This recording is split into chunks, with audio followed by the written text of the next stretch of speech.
നമ്മൾ ഇന്നത്തെ ക്ലാസ്സിൽ നോക്കാൻ പോകുന്നത് ലൈഫ് സയൻസിൻ്റെ ഭാഗത്തു നിന്നും PSC പരീക്ഷകൾക്ക് പോകുമ്പോൾ ഉറപ്പായിട്ടും പഠിച്ചിരിക്കേണ്ട കുറച്ച് കാര്യങ്ങളാണ്. ഉറപ്പായിട്ടും അറിഞ്ഞിരിക്കേണ്ടതാണ്. നിങ്ങൾ PSC പഠിക്കുന്ന ഒരാളാണെങ്കിൽ അത് LGS എക്സാം ആയിക്കോട്ടെ, 10th ലെവൽ എക്സാം ആയിക്കോട്ടെ, ഗ്രാജുവേറ്റ് ലെവൽ എക്സാം ആയിക്കോട്ടെ, നിങ്ങൾ ബേസിക്കായിട്ട് അറിഞ്ഞിരിക്കേണ്ട ലൈഫ് സയൻസിൻ്റെ ഭാഗത്തുള്ള കുറച്ച് ക്വസ്റ്റ്യൻസ് ആണ്. ഇനി വരുന്ന 10th പ്രിലിംസ് എക്സാമിന് പോകുമ്പോൾ നിങ്ങളിത് പഠിച്ചിട്ട് വേണം ഉറപ്പായിട്ടും പോകാനായിട്ട്. വളരെ എളുപ്പം പഠിക്കാനും സാധിക്കും. ഈ ഒരു ക്ലാസ് കാണുന്നതോടുകൂടി തന്നെ നിങ്ങൾ ഈ ഒരു കാര്യങ്ങൾ പഠിച്ചിരിക്കും. അതിനായിട്ട് പിന്നീട് ഒന്നുകൂടി നോക്കേണ്ട ഒരു സാഹചര്യം ഉണ്ടാവില്ല. അപ്പോൾ നമുക്ക് സമയം കളയാതെ ക്ലാസ്സിലേക്ക് കടക്കാം. അരിയിലടങ്ങിയിരിക്കുന്ന പോഷക ഘടകം ഏതാണ്? അരിയിലടങ്ങിയിരിക്കുന്ന പോഷക ഘടകമാണ് ധാന്യകം. എന്താണ്? അരിയിലടങ്ങിയിരിക്കുന്ന പോഷക ഘടകമാണ് ധാന്യകം. മത്സ്യങ്ങളിൽ അടങ്ങിയിരിക്കുന്ന പോഷക ഘടകം ഏതാണ്? മത്സ്യങ്ങളിൽ അടങ്ങിയിരിക്കുന്ന പോഷക ഘടകം പ്രോട്ടീനാണ്. അപ്പോൾ എന്താണ്? അരിയിലടങ്ങിയിരിക്കുന്ന പോഷക ഘടകം ധാന്യകമാണ്. മത്സ്യങ്ങളിൽ അടങ്ങിയിരിക്കുന്ന പോഷക ഘടകം ഏതാണ്? പ്രോട്ടീനാണ്. നമുക്ക് ഇങ്ങനെ ഓർത്തു വെച്ചാൽ മതി. അരി കഴിച്ചാൽ എന്താണ്? അരി ഒരു ധാന്യമല്ലേ, അരി കഴിച്ചാൽ ധാന്യകം കിട്ടും എന്ന് ചുമ്മാ ഒന്ന് ഓർത്ത് വെച്ചാൽ മതി. മത്സ്യങ്ങളിൽ അടങ്ങിയിരിക്കുന്ന പോഷക ഘടകമോ പ്രോട്ടീനാണ്. പ്രോട്ടീനാണ് മത്സ്യങ്ങളിൽ അടങ്ങിയിരിക്കുന്ന പോഷക ഘടകം. എണ്ണയിൽ അടങ്ങിയിട്ടുള്ള പോഷക ഘടകം ഏതാണ്? എണ്ണയിൽ അടങ്ങിയിട്ടുള്ളത് കൊഴുപ്പാണ്. എണ്ണയിൽ അടങ്ങിയിട്ടുള്ള പോഷക ഘടകം കൊഴുപ്പാണ്. ഒന്ന് ഓർത്താൽ മതി. എണ്ണയിൽ അടങ്ങിയിട്ടുള്ള പോഷക ഘടകം കൊഴുപ്പാണ്. പഴങ്ങൾ, പച്ചക്കറികൾ ഇവയിൽ അടങ്ങിയിരിക്കുന്ന പോഷക ഘടകം ഏതാണ്? ധാതു ലവണങ്ങളും വിറ്റാമിനുകളുമാണ് പഴങ്ങളിലും പച്ചക്കറികളിലും അടങ്ങിയിരിക്കുന്ന പോഷക ഘടകം. ധാരാളം പഴങ്ങളും പച്ചക്കറിയും കഴിക്കുകയാണെങ്കിൽ നമുക്ക് എന്താണ്? ധാതു ലവണങ്ങളും വിറ്റാമിനുകളും ലഭിക്കും എന്നൊന്ന് ഓർത്തു വെച്ചാൽ മതി. ധാന്യകം നിർമ്മിച്ചിരിക്കുന്നത് എന്തുകൊണ്ടാണ്? കാർബൺ, ഹൈഡ്രജൻ, ഓക്സിജൻ ഇവയാണ് ധാന്യകത്തിൽ അടങ്ങിയിട്ടുള്ളത്. എന്തൊക്കെയാണ്? കാർബൺ, ഹൈഡ്രജൻ, ഓക്സിജൻ ഇവയാണ് ധാന്യകത്തിൽ അടങ്ങിയിട്ടുള്ളത്. നമുക്ക് ഈ ചോദ്യങ്ങൾ ഒന്നുകൂടെ നോക്കാം. അരിയിൽ അടങ്ങിയിരിക്കുന്ന പോഷക ഘടകമാണ് ധാന്യകം. ആ ധാന്യകത്തിൽ എന്തൊക്കെയാണ് അടങ്ങിയിട്ടുള്ളത്? ധാന്യകം നിർമ്മിച്ചിരിക്കുന്നത് കാർബൺ, ഹൈഡ്രജൻ, ഓക്സിജൻ ഇവയാണ് ധാന്യകത്തിൽ അടങ്ങിയിരിക്കുന്നത്. മത്സ്യങ്ങളിൽ അടങ്ങിയിരിക്കുന്ന പോഷക ഘടകമാണ് പ്രോട്ടീൻ. എണ്ണയിൽ അടങ്ങിയിരിക്കുന്ന പോഷക ഘടകമാണ് കൊഴുപ്പ്. പഴങ്ങൾ, പച്ചക്കറികൾ ഇവയിൽ അടങ്ങിയിരിക്കുന്ന പോഷക ഘടകമാണ് ധാതു ലവണങ്ങളും വിറ്റാമിനുകളും. ധാന്യകം നിർമ്മിച്ചിരിക്കുന്നത് കാർബൺ, ഹൈഡ്രജൻ, ഓക്സിജൻ ഇവ കൊണ്ടാണ് ധാന്യകം നിർമ്മിച്ചിരിക്കുന്നത്. ശരീരപ്രവർത്തനങ്ങൾക്ക് ആവശ്യമായ ഊർജം നൽകുന്നത് എന്താണ്? ശരീരപ്രവർത്തനങ്ങൾക്ക് ആവശ്യമായിട്ടുള്ള ഊർജം നൽകുന്നത് ധാന്യകമാണ്. എന്താണ്? ശരീരപ്രവർത്തനങ്ങൾക്ക് ആവശ്യമായിട്ടുള്ള ഊർജം നൽകുന്നത് ധാന്യകമാണ്. ധാന്യകങ്ങളുടെ വിവിധ രൂപങ്ങൾ ഏതൊക്കെയാണെന്ന് നോക്കിയാൽ ധാന്യകം അന്നജം, പഞ്ചസാര, ഗ്ലൂക്കോസ്, സെല്ലുലോസ്. ധാന്യകത്തിൻ്റെ വിവിധ രൂപങ്ങളാണ് അന്നജം, പഞ്ചസാര, ഗ്ലൂക്കോസ്, സെല്ലുലോസ് മുതലായവ. ധാന്യങ്ങൾ, കിഴങ്ങുവർഗ്ഗങ്ങൾ ഇവയിൽ ധാന്യകമിരിക്കുന്നത് അന്നജമായിട്ടാണ്. എന്താണ്? ധാന്യങ്ങളിലും കിഴങ്ങുവർഗ്ഗങ്ങളിലും ധാന്യകമിരിക്കുന്നത് അന്നജം എന്ന രൂപത്തിലാണ് കേട്ടോ. അന്നജമായിട്ടാണ് ധാന്യങ്ങളിലും കിഴങ്ങുവർഗ്ഗങ്ങളിലും ധാന്യകമിരിക്കുന്നത്.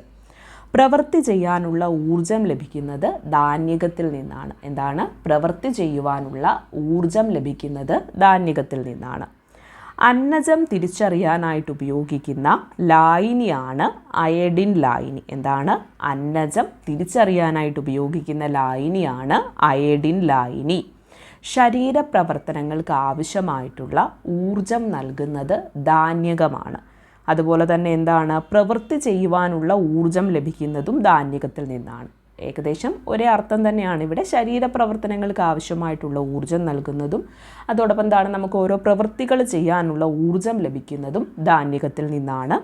ധാന്യകങ്ങളുടെ വിവിധ രൂപം എന്ന് പറയുന്നത്, ധാന്യകത്തിൻ്റെ വിവിധ രൂപം എന്ന് പറയുന്നത് എന്താണ്?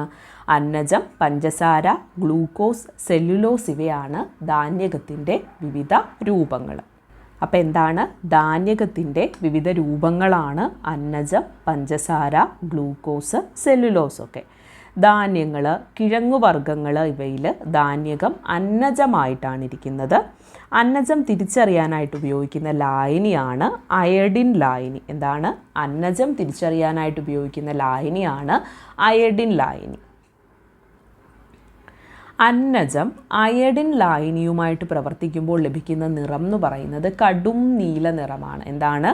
അന്നജം അയഡിൻ ലായനിയുമായിട്ട് പ്രവർത്തിക്കുമ്പോൾ ലഭിക്കുന്ന നിറമാണ് കടും നീല നിറം. ശരീരനിർമ്മിതിക്കും വളർച്ചയ്ക്കും ആവശ്യമായ പ്രധാന ആഹാര ഘടകമാണ് പ്രോട്ടീൻ. എന്താണ്? ശരീരനിർമ്മിതിക്കും വളർച്ചയ്ക്കും ആവശ്യമായിട്ടുള്ള പ്രധാനപ്പെട്ട ഒരാഹാര ഘടകമാണ് പ്രോട്ടീൻ. പ്രോട്ടീനിൽ അടങ്ങിയിരിക്കുന്നത് hydrogen, carbon, oxygen, nitrogen, sulphur. എന്തൊക്കെയാണ് പ്രോട്ടീനിൽ അടങ്ങിയിരിക്കുന്നത്? Hydrogen, carbon, oxygen, nitrogen, sulphur. നമ്മൾ ഇവിടെ ഇത് SCERT ടെക്സ്റ്റ് ബുക്കിനെ ബേസ് ചെയ്തിട്ടാണ്. അതുകൊണ്ട് തന്നെ ഒരു ബേസിക്കായ കാര്യങ്ങൾ ഇവിടെ പറയുന്നുണ്ട്. അറിയാവുന്നവരാണെങ്കിൽ റിവിഷനായിട്ട് മാത്രം ഒന്നുകൂടി പൊടി തട്ടി എടുക്കുന്നു അങ്ങനെ കരുതിയാൽ മതി. അപ്പോൾ എന്താണ് പ്രോട്ടീനിൽ അടങ്ങിയിരിക്കുന്നത്? Hydrogen, carbon, oxygen, nitrogen, sulphur. Protein അഭാവം മൂലം കുട്ടികളിൽ ഉണ്ടാകുന്ന രോഗമാണ് ക്വാഷിയോർക്കർ. എന്താണ്? പ്രോട്ടീൻ്റെ അഭാവം മൂലം കുട്ടികളിൽ ഉണ്ടാകുന്ന രോഗമാണ് ക്വാഷിയോർക്കർ. അപ്പോൾ അന്നജം അയഡിൻ ലായനിയുമായിട്ട് പ്രവർത്തിക്കുമ്പോൾ ലഭിക്കുന്ന നിറമാണ് കടും നീല നിറം. ശരീരനിർമ്മിതിക്കും വളർച്ചയ്ക്കും ആവശ്യമായിട്ടുള്ള പ്രധാന ആഹാര ഘടകമാണ് പ്രോട്ടീൻ എന്ന് പറയുന്നത്. പ്രോട്ടീനിൽ അടങ്ങിയിരിക്കുന്നത് hydrogen, carbon, oxygen, nitrogen, sulphur മുതലായവയാണ്. പ്രോട്ടീൻ അഭാവം മൂലം കുട്ടികളിൽ ഉണ്ടാകുന്ന രോഗമാണ് ക്വാഷിയോർക്കർ. പ്രോട്ടീൻ്റെ അഭാവം മൂലം കുട്ടികളിൽ ഉണ്ടാകുന്ന രോഗം ഏതാണ്? ക്വാഷിയോർക്കർ. പ്രോട്ടീൻ്റെ സാന്നിധ്യം അറിയാൻ ഉപയോഗിക്കുന്ന വസ്തുക്കളാണ് തുരിശും സോഡിയം ഹൈഡ്രോക്സൈഡും. എന്താണ്? തുരിശ്, സോഡിയം ഹൈഡ്രോക്സൈഡ് ഇവ ഉപയോഗിച്ച് പ്രോട്ടീൻ്റെ സാന്നിധ്യം അറിയാനായിട്ട് സാധിക്കും. അപ്പം തുരിശിനെ നമ്മൾ കോപ്പർ സൾഫേറ്റ്, അതുപോലെ സോഡിയം ഹൈഡ്രോക്സൈഡ്. തുരിശും സോഡിയം ഹൈഡ്രോക്സൈഡും ചേർക്കുമ്പോൾ പ്രോട്ടീനുള്ള വസ്തു ഏത് നിറത്തിലാണ് കാണപ്പെടുന്നത്? വയലറ്റ് നിറത്തിലാണ് കാണപ്പെടുന്നത്. തുരിശും സോഡിയം ഹൈഡ്രോക്സൈഡും ചേർക്കുമ്പോൾ പ്രോട്ടീനുള്ള വസ്തു വയലറ്റ് നിറത്തിലാണ് കാണപ്പെടുന്നത്. കൊഴുപ്പിൻ്റെ ഒരു രൂപമാണ് കൊഴുപ്പിൻ്റെ ഒരു രൂപമാണ് കൊളസ്ട്രോൾ. കൊഴുപ്പിൻ്റെ ഒരു രൂപമാണ് കൊളസ്ട്രോൾ. കൊളസ്ട്രോൾ അധികമായാൽ എന്താ സംഭവിക്കുന്നത്? നമുക്കറിയുന്ന കാര്യം തന്നെ. രക്തത്തിൻ്റെ ഒഴുക്കിനെ തടസ്സപ്പെടുത്തും. എന്താണ്? കൊളസ്ട്രോള് കൊഴുപ്പിൻ്റെ ഒരു രൂപമാണ്. കൊളസ്ട്രോൾ അധികമായാൽ രക്തത്തിൻ്റെ ഒഴുക്കിനെ അത് തടസ്സപ്പെടുത്തും. വിറ്റാമിനുകളുടെയും ധാതുക്കളുടെയും കലവറയാണ് എന്തൊക്കെ? പഴം, പച്ചക്കറി, പാൽ, മുട്ട, ഇലക്കറികൾ. ബേസിക് നോളജാണ് വിറ്റാമിനുകളുടെയും ധാതുക്കളുടെയും കലവറ എന്നറിയപ്പെടുന്നത്. പഴം, പച്ചക്കറികൾ, പാല്, മുട്ട, ഇലക്കറികൾ ഇവയൊക്കെയാണ്. അപ്പോൾ എന്താണ്? പ്രോട്ടീനിൻ്റെ സാന്നിധ്യം അറിയാൻ ഉപയോഗിക്കുന്ന വസ്തുക്കളാണ് കോപ്പർ സൾഫേറ്റും സോഡിയം ഹൈഡ്രോക്സൈഡും. തുരിശും സോഡിയം ഹൈഡ്രോക്സൈഡും ചേർക്കുമ്പോൾ പ്രോട്ടീൻ ഉള്ള വസ്തു ഏത് നിറത്തിലാണ് കാണപ്പെടുന്നത്? വയലറ്റ് നിറത്തിലാണ് കാണപ്പെടുന്നത്. കൊഴുപ്പിൻ്റെ ഒരു രൂപമാണ് കൊളസ്ട്രോള്. കൊളസ്ട്രോൾ അധികമായാൽ രക്തത്തിൻ്റെ ഒഴുക്കിനെ അത് തടസ്സപ്പെടുത്തും. വിറ്റാമിനുകളുടെയും ധാതുക്കളുടെയും കലവറ എന്നറിയപ്പെടുന്നത് പഴങ്ങൾ, പച്ചക്കറികൾ, പാല്, മുട്ട, ഇലക്കറികൾ മുതലായവയാണ്. കൊഴുപ്പിൽ ലയിക്കുന്ന വിറ്റാമിനുകൾ ഏതൊക്കെയാണ്? കൊഴുപ്പിൽ ലയിക്കുന്ന വിറ്റാമിനുകളാണ് vitamin A, vitamin D, vitamin E, vitamin K. ഏതൊക്കെയാണ്?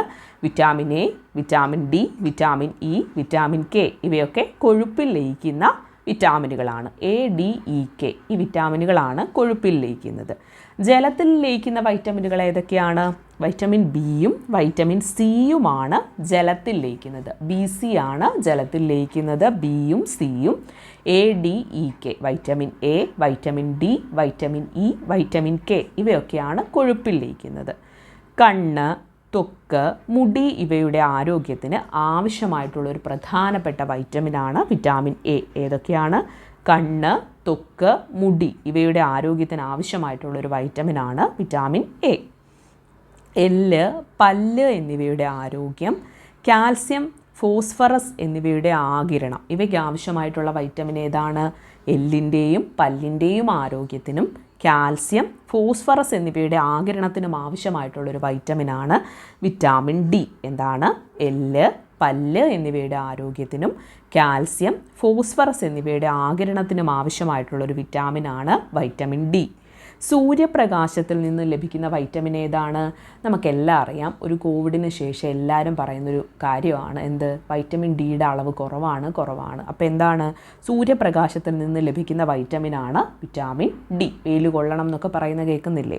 അപ്പോൾ സൂര്യപ്രകാശത്തിൽ നിന്ന് ലഭിക്കുന്ന വൈറ്റമിനാണ് വൈറ്റമിൻ ഡി. നാഡികളുടെയും ഇത്രയും ചോദ്യങ്ങൾ പറഞ്ഞിട്ട് നമുക്കത് നോക്കാം. കൊഴുപ്പിൽ ലയിക്കുന്ന വിറ്റാമിനുകളാണ് vitamin A, vitamin D, vitamin E, vitamin K. ജലത്തിൽ ലയിക്കുന്ന വിറ്റാമിനാണ് വൈറ്റമിൻ ബി, വൈറ്റമിൻ സി. കണ്ണ്, ത്വക്ക്, മുടി ഇവയുടെ ആരോഗ്യത്തിന് ആവശ്യമായിട്ടുള്ള വൈറ്റമിനാണ് വൈറ്റമിൻ എ. എല്ല്, പല്ല് എന്നിവയുടെ ആരോഗ്യം, കാൽസ്യം, ഫോസ്ഫറസ് എന്നിവയുടെ ആഗിരണം ഇവയ്ക്ക് സഹായിക്കുന്ന അല്ലെങ്കിൽ ഇവയ്ക്ക് ആവശ്യമായിട്ടുള്ള വൈറ്റമിനാണ് വിറ്റാമിൻ ഡി. സൂര്യപ്രകാശത്തിൽ നിന്ന് ലഭിക്കുന്ന വിറ്റാമിൻ ഏതാണ്? വിറ്റാമിൻ ഡി ആണ് സൂര്യപ്രകാശത്തിൽ നിന്ന് ലഭിക്കുന്ന വൈറ്റമിൻ. നാഡികളുടെയും ചുവന്ന രക്താണുക്കളുടെയും ആരോഗ്യത്തിന് ആവശ്യമായ വിറ്റാമിൻ ഏതാണ്? നാഡികളുടെയും ചുവന്ന രക്താണുക്കളുടെ ആരോഗ്യത്തിന് വേണ്ടിയിട്ടും ആവശ്യമായിട്ടുള്ളത് എന്താണ്? നാഡികളുടെയും ചുവന്ന രക്താണുക്കളുടെയും ആരോഗ്യത്തിന് ആവശ്യമായ വിറ്റാമിനാണ് വിറ്റാമിൻ ഇ എന്ന് പറയുന്നത്. ചുവന്ന രക്താണുക്കളുടെ നിർമ്മാണത്തിനും ത്വക്കിൻ്റെ ആരോഗ്യത്തിനും ആവശ്യമായിട്ടുള്ളൊരു വൈറ്റമിനാണ് വൈറ്റമിൻ ബി. എന്താണ്? ചുവന്ന രക്താണുക്കളുടെ നിർമ്മാണത്തിനും ത്വക്കിൻ്റെ ആരോഗ്യത്തിനും ആവശ്യമായിട്ടുള്ളൊരു വിറ്റാമിനാണ് വിറ്റാമിൻ ബി. നമ്മളിവിടെ എന്താ പറഞ്ഞത്? ഇവിടെ പറഞ്ഞത് നമ്മൾ നാഡികളുടെയും ചുവന്ന രക്താണുക്കളുടെയും ആരോഗ്യത്തിന് ആവശ്യമായിട്ടുള്ളൊരു വിറ്റാമിനാണ് വിറ്റാമിൻ ഇ. ചുവന്ന രക്താണുക്കളുടെയും നിർമ്മാണത്തിനും ത്വക്കിൻ്റെ ആരോഗ്യത്തിനും ആവശ്യമായിട്ടുള്ളൊരു വൈറ്റമിനാണ് വൈറ്റമിൻ ബി. ത്വക്ക്, പല്ല്, മോണ, രക്തകോശങ്ങൾ ഇവയുടെ ആരോഗ്യത്തിന് ആവശ്യമായിട്ടുള്ളൊരു വിറ്റാമിനാണ് വിറ്റാമിൻ സി. ഏതാണ്? ത്വക്ക്, പല്ല്, മോണ, രക്തകോശങ്ങൾ ഇവയുടെ ആരോഗ്യത്തിന് ആവശ്യമായിട്ടുള്ളൊരു വിറ്റാമിനാണ് വൈറ്റമിൻ സി. രക്തം കട്ട പിടിക്കാൻ സഹായിക്കുന്ന വിറ്റാമിൻ ഏതാണ്? വൈറ്റമിൻ കെ ആണ് രക്തം കട്ട പിടിക്കാൻ സഹായിക്കുന്ന വിറ്റാമിൻ. പഴങ്ങളും പച്ചക്കറികളും വേവിക്കുമ്പോൾ നഷ്ടമാകുന്ന വിറ്റാമിനാണ് വൈറ്റമിൻ സി. നമ്മൾ ഡീറ്റെയിൽ ആയിട്ട് വൈറ്റമിനുകളെ പറ്റിയിട്ട് ഒരു വീഡിയോ ചെയ്തിട്ടുണ്ടായിരുന്നു. ഇത് കഴിഞ്ഞിട്ട് നിങ്ങൾ ആ ഒരു ക്ലാസ് പോയി ഒന്ന് കാണാൻ വേണ്ടിയിട്ട് ശ്രമിക്കുക. പഴങ്ങളും പച്ചക്കറികളും വേവിക്കുമ്പോൾ നഷ്ടമാകുന്ന വൈറ്റമിനാണ് വിറ്റാമിൻ സി. വിറ്റാമിൻ എയുടെ അപര്യാപ്തതാ രോഗമാണ് നിശാന്തത. അതായത് മങ്ങിയ പ്രകാശത്തിൽ കാണാൻ സാധിക്കില്ല, അതാണ് നിശാന്തത. അത് വൈറ്റമിൻ എയുടെ അപര്യാപ്തതാ രോഗമാണ്. അപ്പോൾ എന്തൊക്കെയാണ് നമ്മൾ പറഞ്ഞത്?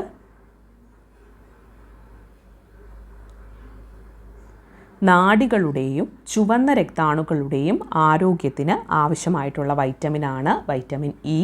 ചുവന്ന രക്താണുക്കളുടെ നിർമ്മാണത്തിനും ത്വക്കിൻ്റെ ആരോഗ്യത്തിനും ആവശ്യമായിട്ടുള്ളൊരു വിറ്റാമിനാണ് വിറ്റാമിൻ ബി. ത്വക്ക്, പല്ല്, മോണ, രക്തകോശങ്ങൾ ഇവയുടെ ആരോഗ്യത്തിന് ആവശ്യമായിട്ടുള്ളൊരു വൈറ്റമിനാണ് വൈറ്റമിൻ സി. രക്തം കട്ട പിടിക്കാൻ സഹായിക്കുന്ന വൈറ്റമിനാണ് വിറ്റാമിൻ കെ. പഴങ്ങളും പച്ചക്കറികളും വേവിക്കുമ്പോൾ നഷ്ടമാകുന്ന വൈറ്റമിൻ ഏതാണ്? വൈറ്റമിൻ സി ആണ്. വിറ്റാമിൻ എയുടെ അപര്യാപ്തതാ രോഗമാണ് നിശാന്തത. അതായത് മങ്ങിയ പ്രകാശത്തിൽ കാണാൻ സാധിക്കില്ല. വൈറ്റമിൻ ബിയുടെ അപര്യാപ്തതാ രോഗം ഏതാണ്? വൈറ്റമിൻ ബിയുടെ അപര്യാപ്തതാ രോഗമാണ് വായ്പുണ്ണ്. പല ആൾക്കാരും ഈ വായ്പുണ്ണെന്ന് പറയുന്ന രോഗം ഇടയ്ക്കിടയ്ക്ക് ആൾക്കാരിലുണ്ടാകുന്നത് കാണാറുണ്ട്. അതിൻ്റെ ഒരു പ്രധാനപ്പെട്ട കാരണം എന്ന് പറയുന്നത് എന്താണ്? വൈറ്റമിൻ ബിയുടെ അപര്യാപ്തതയാണ്. നമ്മൾ മറ്റ് വിറ്റാമിനുകളൊക്കെ വൈറ്റമിൻ ഡി ഒക്കെ ശ്രദ്ധിക്കുമ്പോൾ ആൾക്കാർ അധികം ശ്രദ്ധ കൊടുക്കാത്തതും വൈറ്റമിൻ ബിക്കാണ്. അപ്പോൾ വിറ്റാമിൻ ബിയുടെ അപര്യാപ്തത കൊണ്ടുണ്ടാകുന്ന രോഗമാണ് വായ്പുണ്ണ്, അതായത് വായിലെ വ്രണങ്ങൾ. വൈറ്റമിൻ സിയുടെ അപര്യാപ്തതാ രോഗം ഏതാണ്? വൈറ്റമിൻ സിയുടെ അപര്യാപ്തതാ രോഗമാണ് സ്കർവി. ഏതാണ്? വൈറ്റമിൻ സിയുടെ അപര്യാപ്തതാ രോഗമാണ് സ്കർവി. വിറ്റാമിൻ ഡിയുടെ അപര്യാപ്തതാ രോഗം ഏതാണ്? വിറ്റാമിൻ ഡിയുടെ അപര്യാപ്തതാ രോഗമാണ് കണ. വൈറ്റമിൻ ഡിയുടെ അപര്യാപ്തതാ രോഗം. ഇരുമ്പിൻ്റെ അപര്യാപ്തത കൊണ്ടുണ്ടാകുന്ന രോഗമാണ് അനീമിയ. ഇരുമ്പിൻ്റെ അപര്യാപ്തതാ രോഗമാണ് അനീമിയ. അയഡിൻ്റെ അപര്യാപ്തതാ രോഗമാണ് ഗോയിറ്റർ.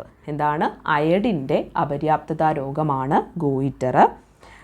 ശരീരത്തിന് ദഹിപ്പിക്കാൻ കഴിയാത്ത ഒരു ധാന്യകമാണ് നാര്. എന്താണ്? ശരീരത്തിന് ദഹിപ്പിക്കാൻ കഴിയാത്ത ധാന്യകമാണ് നാര്. അപ്പോൾ എന്താണ്?